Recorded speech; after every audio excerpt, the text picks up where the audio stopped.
اگر rubber band کو زور سے کھینچا جائے اس کے ساتھ کوئی چیز لگا کے اور پھر سے چھوڑا جائے تو وہ چیز اڑتی بھی جائے گی دور، اگر آپ زور سے کھینچیں. لیکن اگر آپ ہلکا سا کھینچیں تو وہ بالکل پاس، یا اگر بالکل ہلکا سا کھینچیں تو بالکل ادھر ہی گر جائے گی چیز. لہٰذا زندگی میں بھی اگر انسان جو ہے جتنے زیادہ اسٹریسز لیتا ہے، جتنی پرابلمز اور مشکلات کا سامنا کرتا ہے، اور اگر ان کو پازیٹیولی لے، ان کو as a opportunity to grow and develop ان کو لے،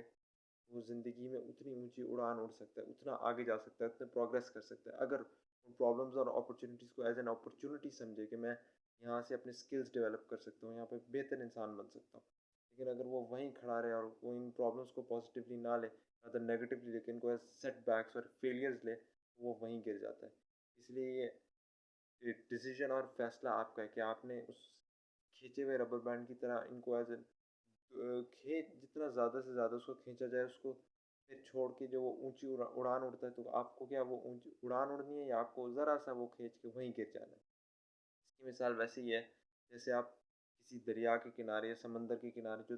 لہر طوفان کی جو موجیں اٹھتی ہیں، کیا آپ ان کے خلاف آگے بڑھیں گے، یا ساحل پہ کھڑے ہو کے تماشا دیکھتے رہیں گے اور وہ صلاحیت نہیں پیدا کریں گے موجوں کے خلاف، طوفان کے خلاف آگے بڑھنے کی؟ You want to ride the wave اور just keep standing at the cost.